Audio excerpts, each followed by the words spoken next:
Hello friends, வணக்கம். Welcome to Nilamagan time channel. இன்னைக்கு நம்ம பார்க்க போகிற தலைப்பு passport Seva new website launch பண்ணியிருக்காங்க. இந்த நியூ வெப்சைட்டில் பாஸ்போர்ட் ரினியூவல் அல்லது ரீஇஷ்யூ எப்படி ஆன்லைனில் நாமளாவே அப்ளை பண்ணுறது அப்படிங்கிறத பற்றி பார்க்க போகிறோம்.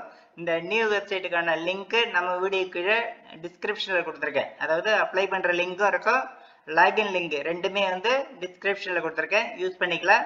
இப்போ எப்படி அப்ளை பண்ணுறது அப்படிங்கிறத பற்றி ஸ்டெப் பை ஸ்டெப்பாக பார்ப்போம். வாங்க வீடியோக்கு போகலாம்.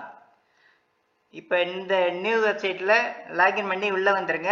அதாவது நியூ வெப்சைட்டில் உள்ளே வந்தீங்கன்னா போதும், லாகின் பண்ணுறது அப்புறம் தான் வரும். வெப்சைட்டில் உள்ளே வந்தீங்கன்னா இதில் ஃபர்ஸ்ட்லேயே பார்த்தீங்கன்னாக்கா பாஸ்போர்ட் ஆஃபீஸ் கேட்பாங்க. பாஸ்போர்ட் ஆஃபீஸ் எது அப்படிங்கிறத சூஸ் பண்ணிக்கிங்க. அதுக்கப்புறம் ஃபுல் நேம், அதாவது உங்களுடைய நேம் மட்டும் என்டர் பண்ணுங்க, இனிஷியல்லாம் எதுவும் போடக்கூடாது. அதுக்கப்புறம் இமெயில் ஐடி, உங்களுடைய கரண்ட்ல யூஸ்ல உள்ள இமெயில் ஐடியை என்டர் பண்ணுங்க.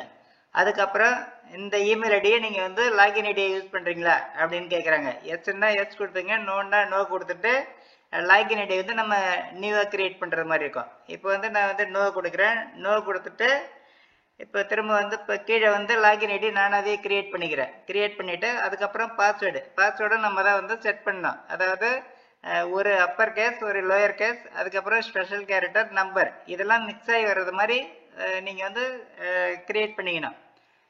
இது கிரியேட் பண்ணதுக்கு அப்புறம் சைன் அப் அப்படிங்கிறத கிளிக் பண்ணுங்க.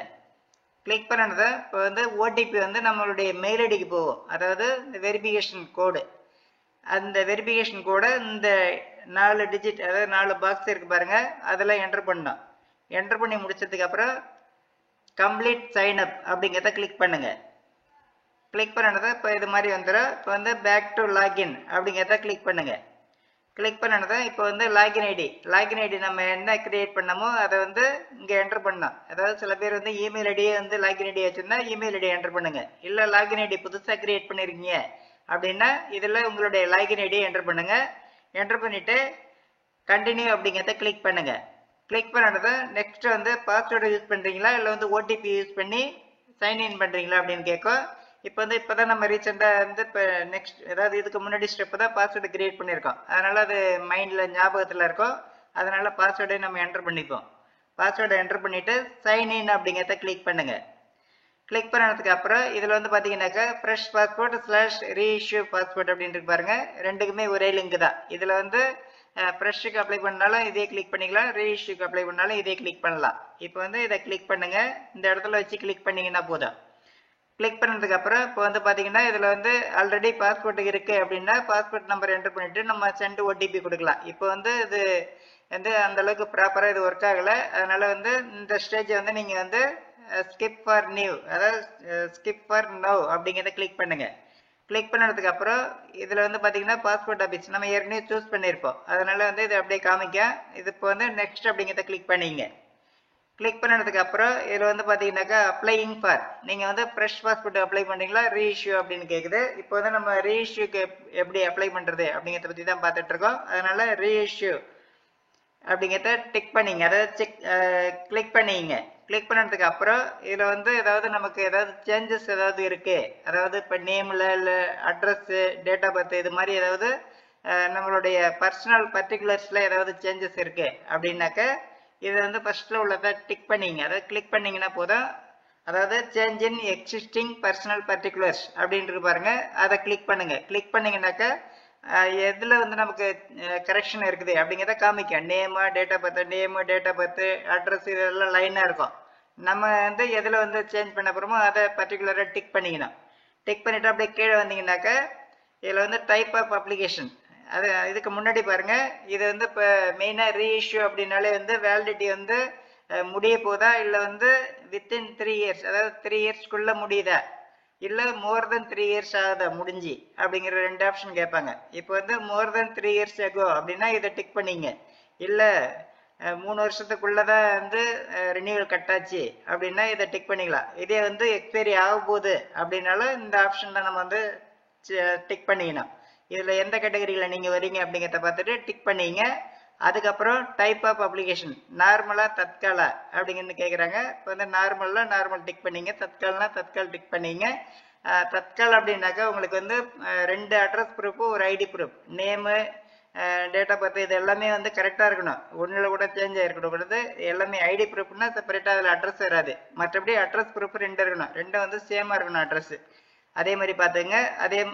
அதே மாதிரி பார்த்தீங்கன்னா தத்கால்னா வந்து நமக்கு 3500 நம்ம வந்து ஆன்லைன் பேமெண்ட் பண்ணுற மாதிரி வரும். நார்மல்னா 1500 தான் பே பண்ணுற மாதிரி வரும். அதுக்கப்புறம் டைப் ஆஃப் பாஸ்போர்ட் புக்லெட். இது வந்து அந்த புக்லெட் வந்து பேஜ் 36 பேஜ் வேணுமா இல்லை 60 பேஜ் வேணுமா, இது வந்து அமௌண்ட் டிஃபர் ஆகும். நீங்கள் 36 போட்டிங்கன்னா இந்த 1800 வந்துடும், அதாவது 1500. இதே வந்து 60 பேஜஸ் போட்டிங்கன்னா அமௌண்ட் வந்து எக்ஸ்ட்ரா காமிக்கும். நம்ம பே பண்ணும்போது எவ்வளோ எக்ஸ்ட்ரா வருதுன்னு பார்த்துக்கலாம். இப்போ வந்து இதெல்லாம் வந்து சூஸ் பண்ணிங்க. சூஸ் பண்ணிவிட்டு சேவ் அண்ட் நெக்ஸ்ட் அப்படிங்கிறத கிளிக் பண்ணுங்கள். கிளிக் பண்ணிட்டு இப்போ வந்து அடுத்த ஸ்டேஜ் வந்துடும்.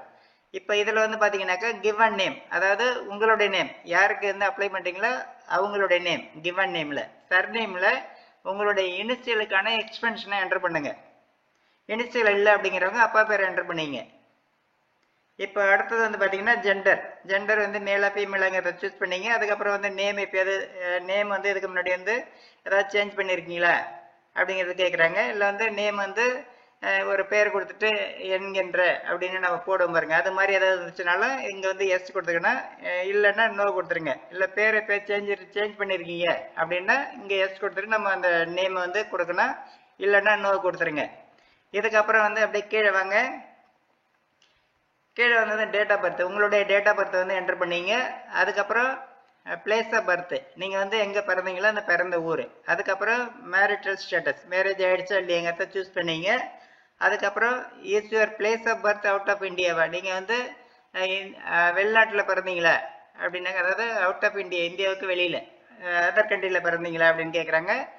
நோன்னு கொடுத்துங்க. இல்லை எஸ் அப்படின்னு அதர் கண்ட்ரியில் பிறந்திருந்தீங்க அப்படின்னா எஸ் கொடுக்கணும், இல்லைன்னா நோ கொடுத்துங்க. அதுக்கப்புறம் வந்து அப்படியே கீழே வந்தீங்கன்னாக்கா ஸ்டேட்டு, அதுக்கப்புறம் டிஸ்ட்ரிக்ட், இதெல்லாம் சூஸ் பண்ணீங்க. அதுக்கப்புறம் சிட்டிசன்ஷிப் ஆஃப் இந்தியா பை, இது வந்து பர்த் அப்படிங்கிறத சூஸ் பண்ணீங்க. இதுக்கப்புறம் வந்து அப்படியே பார்த்தீங்கன்னா கீழே வந்து பார்த்தீங்கன்னாக்கா பேன் நம்பர் வந்து அவைலபிள் இருந்தால் கொடுத்துக்கலாம், இல்லைன்னா மேண்டட்டரி கிடையாது. அதான் இது வந்து இஃப் அவைலபிள் அப்படின்னு கேட்டிருக்காங்க. இதே மாதிரி ஓட்டர் ஐடி இருந்துச்சுன்னா ஓட்டர் ஐடி நம்பர் கொடுத்துக்கலாம், இல்லைன்னா கொடுக்க வேண்டியில்லை. இதுக்கப்புறம் வந்து அப்படியே கீழே வாங்க. கீழே வந்தது இப்போ வந்து எம்ப்ளாய்மெண்ட் டைப்பு, நீங்கள் வந்து ப்ரைவேட்டில் ஒர்க் பண்ணீங்களா, பிஸ்னஸ், கவர்மெண்ட் எம்ப்ளாயி அப்படிங்கிறத வந்து சூஸ் பண்ணலாம். இல்லை நாட் எம்ப்ளாய்டுனாலும் நாட் எம்ப்ளாய்டு வந்து நம்ம சூஸ் பண்ணிக்கலாம். அதுக்கப்புறம் எய்தர் ஆஃப் யுவர் பேரண்ட், அதாவது இன்கேஸ் மைனராக இருந்தாங்கன்னா கவர்மெண்ட்டில் ஒர்க் பண்ணுறாங்களா அப்படின்னு கேட்குறாங்க. இருந்தால் மைனராக இருந்தால் ஒரு வேலை எஸ் கொடுத்துக்குங்க. கவர்மெண்ட்டில் ஒர்க் பண்ணிட்டு இருந்தால், பேரண்ட்ஸ் வந்து கவர்மெண்ட்டில் ஒர்க் பண்ணிட்டு இருந்தால் எஸ் கொடுக்கணும், இல்லைன்னா நோ கொடுத்துருங்க. இதுக்கப்புறம் எஜுகேஷனல் குவாலிஃபிகேஷன், இதில் வந்து என்ன நீங்கள் படிச்சிருக்கீங்களோ அதை வந்து சூஸ் பண்ணிக்கிங்க. சூஸ் பண்ணிவிட்டு அதுக்கப்புறம் வந்து பார்த்தீங்கன்னா இதை சூஸ் பண்ண உடனே ஆட்டோமேட்டிக்காக வந்து இந்த ஈசிஆர் நான் ஈசிஆர் கேட்டகரிங்கிறது எஸ் அப்படின்னு வந்துடும். இது நீங்கள் வந்து இதை நீங்கள் பார்க்கணுங்கிற அவசியமும் கிடையாது. இதில் வந்து பார்த்தீங்கன்னாக்கா இஸ் அப்ளிகண்ட் எலிஜிபிள் ஃபார் நான் ஈசிஆர் கேட்டகரி, இதை வந்து நீங்கள் எலிஜிபிளாக இல்லையாங்கிறத நீங்கள் வந்து கிளிக் ஹியர் அப்படின்னு கொடுத்துருக்காங்க பாருங்கள், அதை கிளிக் பண்ணி நீங்கள் தெரிஞ்சுக்கலாம். நான் ஈசிஆர் கேட்டகரிக்கு என்னென்ன டாக்குமெண்ட் தேவை அப்படிங்கிறத கீழே ஒரு லிங்க் கொடுத்துருக்காங்க பாருங்கள், டாக்குமெண்ட்ஸ் ரெக்வயர்டு ஃபார் நான் ஈசிஆர் அப்படிங்கிறது, அதை கிளிக் பண்ணி நீங்கள் தெரிஞ்சுக்கலாம். ஏன்னா சில கண்ட்ரிக்கு போகும்போது நமக்கு வந்து நான் ஈசிஆர் கேட்பாங்க, இல்லை சில இதில் வந்து தேவைப்படாது. அதனால் நீங்கள் எந்த கண்ட்ரிக்கு போகிறீங்களோ அதை பொறுத்து இருக்கும். அதனால் நீங்கள் வந்து டீட்டெயிலாக வந்து அந்த லிங்கை கிளிக் பண்ணி தெரிஞ்சுட்டு சூஸ் பண்ணிங்க. இது வந்து நீங்கள் கிராஜுவேட் இல்லை 10th பாஸ் அண்ட் அபோவ் இதை போட்டிங்கனாலே ஆட்டோமேட்டிக்காக எஸ்ன்னு சூஸ் ஆகிடும். நீங்கள் வந்து இதை டீட்டெயிலில் தெரிஞ்சுட்டு பண்ணிக்கலாம். அதுக்கப்புறம் வந்து கீழே பார்த்தீங்கன்னா விசிபிள் டிஸ்டிங்யூஷன் மார்க், ஐடென்டிஃபிகேஷன் மார்க், ஏதாவது அங்க அடையாளங்கள், அது மச்சம், தழும்பு, இது மாதிரி ஏதாவது இருந்துச்சுன்னா நீங்கள் வந்து இதில் என்டர் பண்ணிக்கலாம். அதுக்கப்புறம் ஆதார் நம்பர் வந்து இதுவும் அதே மாதிரி மேண்டட்டரி கிடையாது, கொடுக்கணுன்னா கொடுத்துக்கலாம். அதுக்கப்புறம் கீழே பார்த்தீங்கன்னா ஐ அக்ரி அப்படின்ட்டு பாருங்க, இது வந்து எஸ், அதாவது இந்த ஆதார் டீட்டெயில் கொடுத்துருக்கீங்க அப்படின்னா இது வந்து அக்ரி அப்படிங்கிறது கேட்கும், இல்லைன்னா தேவைப்படாது. ஆதார் நம்பர் என்டர் பண்ணதுக்கப்புறம் ஐ அக்ரி அப்படிங்கிறத டிக் பண்ணிங்க. டிக் பண்ணிவிட்டு அப்படியே கீழே வந்தீங்கன்னாக்கா அதை பக்கத்தில் பார்த்தீங்கன்னா சேவ் அண்ட் நெக்ஸ்ட் அப்படின்னு இருக்கும், அதை கிளிக் பண்ணுங்கள். கிளிக் பண்ணதுக்கு அப்புறம் இதில் வந்து பார்த்தீங்கன்னாக்கா ஃபாதர் நேம், இது வந்து அடுத்த ஸ்டேஜ், இது ஃபேமிலி டீட்டெயில்ஸ் என்டர் பண்ணோம். இதில் வந்து ஃபாதர் நேம், அதுக்கப்புறம் கீழே வந்து பார்த்தீங்கன்னா மதர் நேம், அதுக்கப்புறம் மேரிட் அப்படின்னாக்கா ஸ்பௌஸ் நேம் என்டர் பண்ணிவிட்டு சேவ் அண்ட் நெக்ஸ்ட் அப்படிங்கிறத கிளிக் பண்ணுங்கள். கிளிக் பண்ணதுக்கு அப்புறம் இது நெக்ஸ்ட் ஸ்டேஜ். இது வந்து அட்ரஸ் டீடைல் வந்து நம்ம என்டர் பண்ணோம். Is your present address out of இந்தியான்னு கேட்குறாங்க. இது நோ. இதுக்கப்புறம் வந்து house number and street name. இது உங்களுடைய நம்பரு, ஸ்ட்ரீட் நேமு, இல்லை நகர், இது மாதிரி ஏதாவது வந்துச்சுன்னா நீங்கள் டைப் பண்ணிக்கலாம். இது வந்து ஒரு லிமிட்டு தான், நம்பர்ஸ் வந்து கவுண்ட் ஆகும். இதில் கொடுத்துருக்க நம்பர் வரலன்னா நீங்கள் என்டர் பண்ண முடியும். அதே மாரி அட்ரஸ் வந்து போகுது லாங்காக இருக்குது அப்படின்னா ஸ்ப்ளிட் பண்ணி கீழே என்டர் பண்ணிக்கலாம். இந்த வில்லேஜ் சிட்டி அதில் வந்து கண்டினியூஸாக என்டர் பண்ணி அந்த அட்ரஸை ஃபில் பண்ணிங்க. ஃபில் பண்ணிவிட்டு உங்களுடைய பின்கோடை என்டர் பண்ணுங்கள். அதுக்கப்புறம் உங்களுடைய ஸ்டேட்டு, டிஸ்ட்ரிக்கு, அப்புறம் போலீஸ் ஸ்டேஷன். இது வந்து உங்களுடைய வீட்டுக்கு நியரஸ்டாக எந்த போலீஸ் ஸ்டேஷன் இருக்கோ அந்த போலீஸ் ஸ்டேஷனை சூஸ் பண்ணிங்க. சூஸ் பண்ணிவிட்டு அப்படியே கீழே வந்தீங்கன்னாக்கா உங்களுடைய மொபைல் நம்பர், இமெயில் ஐடி இதெல்லாம் வந்து ஒரு டைமுக்கு 2 டைமாக பார்த்து கரெக்டாக கொடுத்துங்க. கம்யூனிகேஷன் எல்லாம் இது மூலயமா தான் இருக்கும் உங்களுக்கு. அதுக்கப்புறம் இஸ் ப்ரெசன்ட் அட்ரஸ், அதாவது இஸ் பர்மனன்ட் அட்ரஸ் அவைலபிளான்னு கேட்குறாங்க. எஸ் தான் எஸ் கொடுத்துங்க, இல்லைன்னா நோ கொடுத்துங்க. நோ கொடுத்துட்டு சேவ் அண்ட் நெக்ஸ்ட் அப்படிங்கிறத கிளிக் பண்ணுங்கள். கிளிக் பண்ணதுக்கு அப்புறம் இது மாதிரி ஒரு மெசேஜ் வரும். இது வந்து ஓகே அப்படிங்கிறத கொடுத்துருங்க. இதுக்கப்புறம் வந்து பார்த்தீங்கன்னாக்கா எமர்ஜென்சி கான்டாக்ட் வீட்டில் உள்ளவங்க பேர், ஒருத்தவங்களுடைய பேர், அப்பாவோ அம்மாவோ இல்லை வந்து பிரதரோ யாரோ ஒருத்தருடைய பேரை கொடுத்துட்டு அவங்களுடைய அட்ரஸ்ஸு, அவங்களுடைய ஃபோன் நம்பர் இதெல்லாம் என்டர் பண்ணிவிட்டு அப்படியே கீழே வந்தீங்கன்னா சேவ் அண்ட் நெக்ஸ்ட் அப்படின்னு இருக்கும். அதை கிளிக் பண்ணிங்க. கிளிக் பண்ணதுக்கு அப்புறம் இப்போ வந்து பார்த்தீங்கன்னா இப்போ நம்ம ரீஇஷ்யூ அப்ளை பண்ணுறதை பற்றி தான் பார்த்துட்டு இருக்கோம். அதனால் பாஸ்போர்ட் நம்பர் கேட்குது. இது வந்து மேண்டட்டரி. இதே வந்து ஃப்ரெஷ் அப்படின்னாக்கா தேவைப்படாது, கேட்காது. இந்த ஸ்டெப் வந்து நெக்ஸ்ட் போயிடலாம். நம்ம இப்போ வந்து பாஸ்போர்ட் நம்பர் என்டர் பண்ணோம். பிளேஸ் ஆஃப் இஷ்யூ, ஏற்கனவே அந்த பாஸ்போர்ட் எடுத்த பாஸ்போர்ட்டு எங்கே இஷ்யூ பண்ணாங்க, அதுக்கப்புறம் இஷ்யூ டேட்டு, அதுக்கப்புறம் எக்ஸ்பைரி டேட்டு இதெல்லாம் வந்து ஃபில் பண்ணிவிடுங்க. ஃபில் பண்ணிவிட்டு அப்படியே கீழே வந்தீங்கன்னாக்கா இது வந்து detail of previous current diplomatic or official passport அப்படின்னு கேட்குறாங்க. இது வந்து அவைலபிள் இருந்தால் நம்ம வந்து டீட்டெயில் அவைலபிள் அப்படிங்கிறத கொடுக்கலாம். நமக்கு மேக்ஸிமம் இருக்காது, அதனால் இன்னும் கொடுத்துருங்க. இது வந்து அதே மாதிரி, அதாவது மேலே வந்து டீட்டெயில் நாட் அவைலபிள் அப்படிங்கிறத கொடுத்துட்டு கீழே வந்து இன்னும், அதாவது have you ever applied for passport but not issued, எப்போயாவது அப்ளை பண்ணி உங்களுக்கு வந்து வராமல் இருந்திருக்கா பாஸ்போர்ட் அப்படின்னு கேட்குறாங்க. இப்போ வந்து நோ கொடுத்தாச்சு. இதுக்கப்புறம் சேவ் அண்ட் நெக்ஸ்ட் அப்படிங்கிறத கிளிக் பண்ணுங்கள். இப்போ வந்து பார்த்தீங்கன்னா நெக்ஸ்ட் ஸ்டேஜ் வந்து பார்த்தீங்கன்னாக்கா அதர் டீட்டெயில்ஸ் அப்படின்னா இப்போ வந்து ஏதாவது நம்ம கேஸு இல்லை அரசியல் இது மாதிரி கிரிமினல் கேஸு இது மாதிரியான இது டீட்டெயில்ஸ்லாம் இருக்கும். அதாவது ஏற்கனவே பாஸ்போர்ட் அப்ளை பண்ணி வராமல் இருந்தது, இல்லை வந்து எமர்ஜென்சியில் வந்து நம்ம ஃபாரின்லேருந்து ரிட்டர்ன் ஆனது, இது மாதிரியான கொஷின்லாம் இருக்கும். இது மாதிரி ஏதாவது இருக்குது உங்களுக்கு அப்படின்னா அதை நீங்கள் வந்து எஸ் கொடுத்துட்டு அந்த டீட்டெயில் கொடுக்கணும். இல்லை அப்படின்னா மேக்ஸிமம் யாருக்கும் இருக்காது. அப்படிப்பட்ட பட்சத்தில் எல்லாமே நம்ம வந்து நோ கொடுத்துடலாம். எல்லாமே ஒரு டைம் நீங்கள் படித்து பார்த்துட்டு கொடுத்தீங்க. ஏன்னா இது மாதிரி உங்களுக்கு இப்போ நான் சொன்ன டீட்டெயில் ஏதாவது கேஸோ இல்லை வந்து வேறு ஏதாவது அர்ஜென்ட்டில் வந்து அதாவது எமர்ஜென்சியில் ரிட்டர்ன் ஆகிருந்தீங்க, இது மாதிரி கோர்ட்டு கேஸ் இது மாதிரி ஏதாவது இருந்துச்சுன்னா இந்த டீட்டெயிலாம் தேவைப்படும். இல்லைன்னா எல்லாமே நோ கொடுத்துடலாம். ஏன்னா இதை ஒவ்வொன்றுக்கும் விளக்கம் கொடுத்தோன்னா நமக்கு வந்து வீடியோ லாங்காக போயிட்டுருக்கோம். எல்லாமே வந்து இது எல்லாருக்கும் பயன்படுற ஸ்டேஜ் கிடையாது இது. ஏன்னா வந்து யாரோ ஒருத்தருக்கு தான் இருக்கும். அதனால் வந்து அது மாதிரி இருக்குது அப்படிங்கிறவங்க நீங்கள் படித்து பார்த்துக்கலாம். மற்றபடி வந்து எல்லாமே நீங்கள் வந்து நோவே கொடுத்துட்டு அப்படியே கீழே வந்துடுங்க. கடைசியில் வந்தீங்கன்னாக்கா சேவ் அண்ட் நெக்ஸ்ட் அப்படின்னு இருக்கோம். அதை கிளிக் பண்ணுங்கள். கிளிக் பண்ணதுக்கு அப்புறம் இப்போ வந்து ப்ரீவியூ, இதில் வந்து நம்ம வந்து இப்போ இது வரையில் ஃபில் பண்ணது வந்து அதை இந்த டீட்டெயிலாம் வந்து காமிக்காது, அதாவது ஃபுல்லாக காமிக்காது. இப்போ நமக்கு பாஸ்போர்ட்டு கையில் எப்படி இருக்குதோ அதே மாதிரி நமக்கு வந்து ப்ரீவியூவில் காமிப்பாங்க. இப்படி தான் பிரிண்ட் ஆகி வரும் அப்படின்ட்டு. இதில் வந்து ஃபோட்டோ, சிக்னேச்சர் இதெல்லாம் வந்து பிரிண்ட் ஆகி வரும்போது தான் நம்ம கையில் கிடைக்கும்போது தான் அது நமக்கு வந்து அதில் டிஸ்பிளேவில் வரும். இப்போ வந்து இந்த ஃபோட்டோ, சிக்னேச்சர் இல்லாமல் மற்ற டீட்டெயில் பாஸ்போர்ட் எப்படி இருக்குமோ அதே மாதிரி வந்து ப்ரீவியூவில் இருக்கும். இதில் பார்த்துங்க, உங்களுடைய ஃபஸ்ட்டில் வந்து பார்த்தீங்கன்னா பாஸ்போர்ட் டைப் இருக்கும், அதுக்கப்புறம் சர்நேம், கிவன் நேம், அதுக்கப்புறம் வந்து பிளேஸ் ஆஃப் பர்த்து, இதுலேயே வந்து பக்கத்தில் பார்த்தீங்கன்னா உங்களுடைய டேட் ஆஃப் பர்த்து, அதுக்கப்புறம் வந்து father name, mother name, spouse name, அதுக்கப்புறம் அட்ரஸ்ஸு, இது எல்லாமே கரெக்டாக இருக்காங்கிறத ஒரு டைம் நீங்கள் செக் பண்ணிக்கலாம். ஒருவேளை மிஸ்டேக் இருந்துச்சுன்னா நம்ம வந்து ப்ரீவியஸ் அப்படிங்கிறதுல போயிட்டு எந்த ஸ்டெப்பில் வந்து நம்ம மிஸ்டேக் பண்ணியிருக்கோமோ அதை வந்து கரெக்ட் பண்ணிக்கலாம். இப்போ வந்து இந்த ஐ அக்ரின்னு இருக்கு பாருங்கள், செக் பாக்ஸ், அதை வந்து டிக் பண்ணிங்க. டிக் பண்ணிவிட்டு சேவ் அண்ட் நெக்ஸ்ட் அப்படிங்கிறத கிளிக் பண்ணுங்கள். கிளிக் பண்ணது இப்போ வந்து பார்த்தீங்கன்னாக்க அடுத்த ஸ்டேஜ். இதில் வந்து பார்த்தீங்கன்னாக்க டீட்டெயில் ஆஃப் வெரிஃபிகேஷன், இதில் வந்து ப்ரூஃப் ஆஃப் பர்த், நம்ம வந்து நம்மளுடைய 10th மார்க் ஷீட்டு கொடுக்கலாம், இல்லைன்னா வந்து பேன் கார்டு, டிரைவிங் லைசன்ஸு, இது மாதிரி ஏதாவது ஒரு ஐடி ப்ரூஃப் ஒன்று இதில் கொடுக்கணும். இதை வந்து செலக்ட் பண்ணிக்க வேண்டியதான் நம்ம. இதுக்கப்புறம் வந்து பார்த்தீங்கன்னாக்கா proof of present residential address, இதுக்கு வந்து ஆதார் கார்டு, டிரைவிங் லைசன்ஸு, இது மாதிரி வேலிட் டாக்குமெண்ட் என்னங்கிறது இதில் வந்து உள்ளே இருக்கும். நீங்கள் கிளிக் பண்ணிங்கனாக்கா அதில் வந்து ஃபஸ்ட்டில் உள்ளது ஐடி ப்ரூஃப் ஒன்று சூஸ் பண்ணிங்க, செகண்டில் வந்து அட்ரஸ் ப்ரூஃப் ஒன்று சூஸ் பண்ணிங்க. சூஸ் பண்ணிவிட்டு அப்படியே கீழே வந்துடுங்க. கீழே கடைசியில் வந்தீங்கன்னாக்கா இது மாதிரி இங்கே வந்து ஐ அக்ரின்னு இருக்கும் பாருங்கள், அந்த செக் பாக்ஸ் வந்து டிக் பண்ணிங்க. டிக் பண்ணிவிட்டு பிளேஸு, நீங்கள் எந்த பிளேஸ் அப்படிங்கிறத வந்து டைப் பண்ணுங்க. அதுக்கப்புறம் டேட்டு வந்து எந்த டேட்டில் நம்ம அப்ளை பண்ணுறோமோ அந்த டேட்டு வந்து இங்கே இருக்கும். அதுக்கப்புறம் அப்படியே கீழே வந்தீங்கன்னாக்கா சேவ் அப்படின்னு இருக்கும், மறக்காமல் வந்து சேவ் பண்ணிவிடுங்க. சேவ் பண்ணிவிட்டு அதுக்கப்புறம் வந்து இது மாதிரி மெசேஜ் வரும், ஓகே கொடுத்துருங்க. இதுக்கப்புறம் வந்து பார்த்தீங்கன்னா ஃபைனலாக வந்து சப்மிட் பண்ணணும். சப்மிட் அப்படிங்கிறத கிளிக் பண்ணுங்கள். கிளிக் பண்ணது இப்போ சப்மிட் ஆயிடுச்சு. சப்மிட் ஆனதுக்கப்புறம் பே பண்ணணும் நம்ம அப்பாயின்மெண்ட்டுக்கு.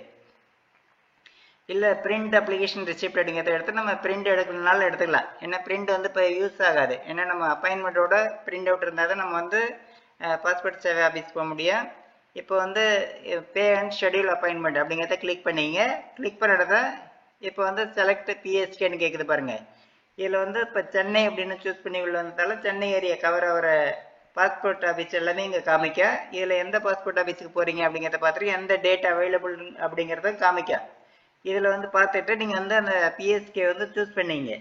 சூஸ் பண்ணது தான் இந்த பிஎஸ்கே வந்து சூஸ் பண்ணியிருக்கீங்க அப்படின்னு காமிக்க மெசேஜில். ஓகே கொடுத்துருங்க. இதுக்கப்புறம் அப்படியே கீழே வந்தீங்கன்னாக்கா இப்போ வந்து இதில் வந்து பார்த்தீங்கன்னா இப்போ என்ன அவைலபிலிட்டி டேட்டோ அந்த டேட்டு காமிக்க. இதுக்கு அடுத்த டேட்டு வேணும் அப்படின்னா நம்ம வந்து இந்த பக்கத்துலேயே ஒரு கேலண்டர் சிம்பிள் இருக்குது, அதை கிளிக் பண்ணோன்னா அடுத்த ஒரு 5 டேஸ்க்கான அவைலபிலிட்டி நமக்கு காமிக்கும். அதை வந்து நம்ம அடுத்தடுத்த டேட்டு வந்து சூஸ் பண்ணிக்கலாம். ஆனால் டைம் வந்து நம்ம சூஸ் பண்ண முடியாது. பிரிண்ட் அவுட்டில் அதை பே பண்ணதுக்கப்புறம் பிரிண்ட் அவுட்டில் மட்டும்தான் நம்ம வந்து டைமை பார்க்க முடியும். அதனால் டேட்டு நம்ம சூஸ் பண்ணிக்கலாம். டைம் வந்து நம்ம சூஸ் பண்ண முடியாது, அவங்கள கொடுக்கறது தான். இப்போ வந்து இந்த காலண்டர் அப்படிங்கிற அதாவது இந்த சின்ன காலண்டர் சிம்பிளை கிளிக் பண்ணிங்கனாக்கா அடுத்த டேட்டு வந்து காமிக்குது பாருங்கள். அடுத்து வந்து ஒரு இந்த கரண்ட் டேட்டு இல்லாமல் ஒரு 4 டேட்டு காமிக்குது அவைலபிலிட்டி. அதில் ஏதாவது ஒரு டேட்டை வந்து நம்ம சூஸ் பண்ணுறதுனா பண்ணிக்கலாம். இப்போ இதையும் தாண்டி அடுத்த டேட்டு வேணும் அப்படின்னா ஒரு 2 நாள் தள்ளி நீங்கள் அப்பாயின்மெண்ட் போட்டிங்கன்னா அதுக்கு அடுத்த டேட்டு மாறும், அப்படியே மாறிக்கிட்டே போகும். இப்போ வந்து பார்த்தீங்கன்னா இப்போ டேட்டை சூஸ் பண்ணிவிட்டு அப்படியே கீழே வாங்க. இப்போ வந்து புக் அப்பாயின்மெண்ட் அப்படிங்கிறத கிளிக் பண்ணுங்கள். கிளிக் பண்ணுறது ஆர் யூ ஷூர் வாண்ட்டு கேட்குது, ஓகே கொடுங்க.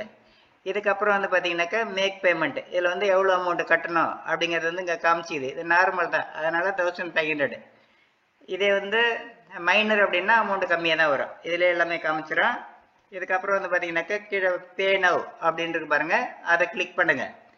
கிளிக் பண்ணது இப்போ வந்து பேங்க் சைட்டுக்கு போவோம். இதில் வந்து நீங்கள் நெட் பேங்கிங்கா இல்லை வந்து டெபிட் கார்டா இல்லை யூபிஐயா எது வந்து உங்களுக்கு ஈஸியாக இருக்கோ அதை கிளிக் பண்ணி நீங்கள் பே பண்ணிடலாம். பே பண்ணி முடிச்சதுக்கப்புறம் இது மாதிரி வரும், அப்ளிகேஷன் ரெஃபரன்ஸ் நம்பரு, அதுக்கப்புறம் வந்து கிவன் நேம் எல்லாமே வந்துடும். இது வந்து அப்பாயின்மெண்ட் கன்ஃபர்மேஷன் ரிசிப்ட் அப்படின்னு வந்துடும். இதில் அப்படியே கீழே வந்தீங்கன்னாக்கா பிரிண்ட் அப்பாயின்மெண்ட் ரிசிப்ட் அப்படிங்கிறத வந்து கிளிக் பண்ணி நம்ம அப்பாயின்மெண்ட் வந்து பிரிண்ட் எடுக்க வேண்டியதான். இப்போ வந்து புக் ஆயிடுச்சு, என்ன டேட்டு என்ன டைம் அப்படிங்கிறது இதிலே தெரிஞ்சிடும். பிரிண்ட் அப்ளிகேஷன் ரிசிப்ட் அப்படிங்கிறத கிளிக் பண்ணிங்க. கிளிக் பண்ணால் சமயத்தில் இது மாதிரி எரர் அப்படின்னு வந்துச்சுன்னா, ஏதாவது இந்த ஸ்டேஜில் பிரிண்ட் அப்ளிகேஷன் ரிசிப்ட் இருந்தால் பிரிண்ட் எடுத்துக்க வேண்டியதான், அவ்வளோதான், ஓவர். ஒருவேளை வந்து உங்களுக்கு ஏதாவது எரர் இப்படி இது மாதிரி வந்துச்சு அப்படின்னாக்க ஓகே கொடுத்துட்டு அப்படியே பார்த்தீங்கன்னா இதில் வந்து இது மாதிரி ஓப்பன் ஆகும். ஒருவேளை இது கூட ஓப்பன் ஆகலை அப்படின்னா மை அப்ளிகேஷன் அப்படி அதில் போயிட்டு அதில் பார்த்தீங்கன்னா இது மாதிரி வரும். இதில் வந்து 3 டாட் இருக்கு பாருங்கள், அதை கிளிக் பண்ணிங்கன்னா அதில் வியூ அப்படின்னு வரும். அதை கிளிக் பண்ணிங்கனாக்கா இது மாதிரி டீட்டெயில் காமிக்கும். அதோடு இல்லாமல் இந்த டீட்டெயில் இது மாதிரி வரும், reschedule, cancel appointment, upload supporting document, இது மாதிரிலாம் வரும். இது வந்து அப்லோடு சப்போர்ட்டிங் டாக்குமெண்ட்லாம் நம்ம ஆன்லைன்லேயே அப்லோடு பண்ணுறதுனா பண்ணிக்கலாம், இல்லைனாலும் நேரில் எடுத்துகிட்டு போனால் போதும். இப்போ இது மாதிரி வந்ததுக்கப்புறம் நம்ம ரிசிப்டை டவுன்லோட் பண்ணோம் அப்படின்னாக்கா இதில் அப்படியே கீழே வாங்க. இதில் வந்து பிரிண்ட் அப்ளிகேஷன் ரிசிப்ட் அப்படின்னு இருக்கு பாருங்க, இதை கிளிக் பண்ணி நம்ம பிரிண்ட் அப்ளிகேஷன் ரிசிப்ட் பிரிண்ட் எடுத்துக்கலாம். பேமெண்ட் ரிசிப்ட் வேணும்னாலும் நம்ம பேமெண்ட் ரிசிப்ட் எடுத்துக்கலாம். பேமெண்ட் ரிசிப்ட் அப்படின்னு இருக்கு பாருங்க, அதை கிளிக் பண்ணி பேமெண்ட் ரிசிப்ட் எடுத்துக்கலாம். இப்போ வந்து பிரிண்ட் அப்ளிகேஷன் ரிசிப்ட் அப்படிங்கிறத கிளிக் பண்ணுறேன். கிளிக் பண்ணுறது இப்போ வந்து அந்த ரிசிப்ட் வந்து திரும்ப ஓப்பன் ஆகுது. ஓப்பன் ஆனதுக்கப்புறம் பிரிண்ட் அப்ளிகேஷன் ரிசிப்ட் அப்படிங்கிறத கிளிக் பண்ணி நம்ம வந்து பிரிண்ட் அவுட் எடுத்துக்கலாம். பிரிண்ட் அவுட் எடுத்துட்டு பாஸ்போர்ட் ஆஃபீஸுக்கு அப்பாயின்மெண்ட் டேட்டுக்கு அந்த டைமுக்கு நம்ம வந்து போகணும். இந்த ரிசிப்டை கையில் இருக்கணும். கூடவே வந்து நம்மளுடைய பழைய பாஸ்போர்ட்டு, அதுக்கப்புறம் ஐடி ப்ரூஃப், அட்ரஸ் ப்ரூஃபு இதெல்லாம் எடுத்துகிட்டு எஜுகேஷன் சர்டிஃபிகேட்லாம் எடுத்துகிட்டு போயிடுங்க. இதுதான் வந்து இந்த நியூ வெப்சைட்டில், அதாவது பாஸ்போர்ட் சேவாவுடைய நியூ வெப்சைட்டில் ரீஇஷ்யூ பாஸ்போர்ட்டுக்கு அப்ளை பண்ணுற மெத்தடு. இந்த மெத்தடை ஃபாலோ பண்ணி யாரெல்லாம் வந்து ஆன்லைனில் யாரெல்லாம் வந்து அவங்களாவே அப்ளை பண்ணணும்னு நினைக்கிறீங்களோ அவங்களாம் வந்து அவங்களாவே அப்ளை பண்ணிக்கிறதுக்கு வாழ்த்துக்கள். இந்த வீடியோ பிடிச்சிருந்தா லைக் பண்ணுங்கள், ஃப்ரெண்ட்ஸுங்க எல்லாருக்கும் ஷேர் பண்ணுங்கள், கமெண்ட் பண்ணுங்கள். நம்ம சேனலை புதுசாக விசிட் பண்ணுறவங்க மறக்காமல் சப்ஸ்கிரைப் பண்ணுங்கள். நன்றி, வணக்கம்.